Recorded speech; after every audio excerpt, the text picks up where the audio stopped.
یہ ہے جی لباس کے 3 بڑے مقاصد۔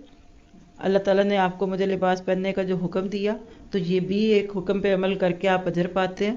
لباس کی زینت جائز ہے۔ بنیادی مقصد ستر پوشی ہے۔ ہاں، ستر پوشی ہو اور اس کے 2 شرائط ہیں، یہ لکھ لیجئے، اس کو فلو چارٹ میں بھی دیکھ لیجئے۔ یعنی مقاصد لباس 2 ہیں۔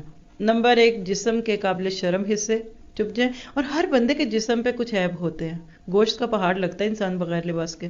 اللہ چاہتا ہے کپڑے پہن لو، جانور کپڑے نہیں پہنتے، انسانوں کو پہن لو۔ ڈارونزم نے یہ بھی سبق پڑھا دیا لوگوں کو کہ جانور کپڑے نہیں پہنتے، تم بھی نہ پہنو۔ وہ اپنے بڑوں کو نہیں رکھتے، تم بھی نہ رکھو۔ وہ اپنے بچوں کو تھوڑی دیر پال کے چھوڑتے ہیں، تم بھی بچوں کو پال پوس کے معاشرے کے بے رحم ہاتھوں میں دے دو۔ آج اسی کے اثرات آپ کو پوری دنیا میں ایک لائف سٹائل کے طور پہ دکھتے ہیں۔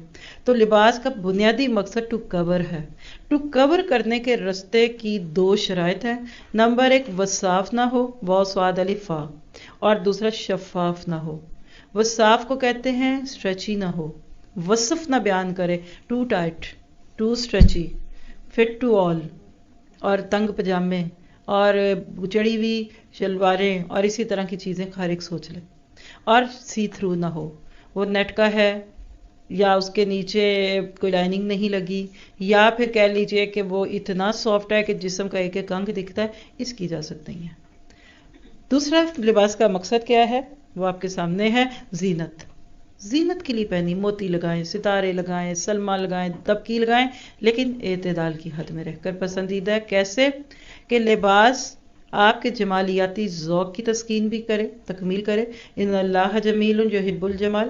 اور یہ جو ہم اچھے کپڑے پہنتے ہیں نا، ہم اگلے کو عزت دیتے ہیں، کیونکہ ہم کو تھوڑی دیکھ رہے ہوتے ہیں، اگلا دیکھ رہا ہوتا ہے۔ کسی نے آپ کو بلایا اپنے گھر، آپ سر دھاڑ منہ پھاڑ اٹھ کے چلے جائیں، کنگھی بھی نہ کرے، اگلا سوچے گا اس کو خوشی نہیں ہوئی۔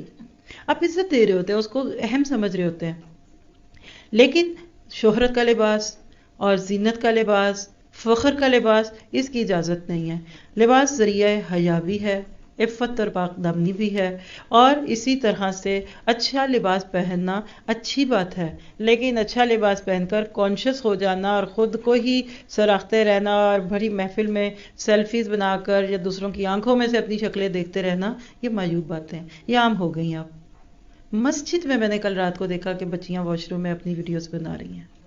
انا للہ و انا الیہ راجعون۔ مجھے نہیں پتا کیوں بنا رہی تھی، لیکن میں حیران ہو گئی۔ واقعی مسجدیں تو بنا دی لوگوں نے پل بھر میں، خشوع نہیں رہا، کیونکہ یہ قرآن نہیں سنیں گے تو تراویحوں نے بھی کچھ زیادہ فائدہ نہیں دینا آپ کو مجھے۔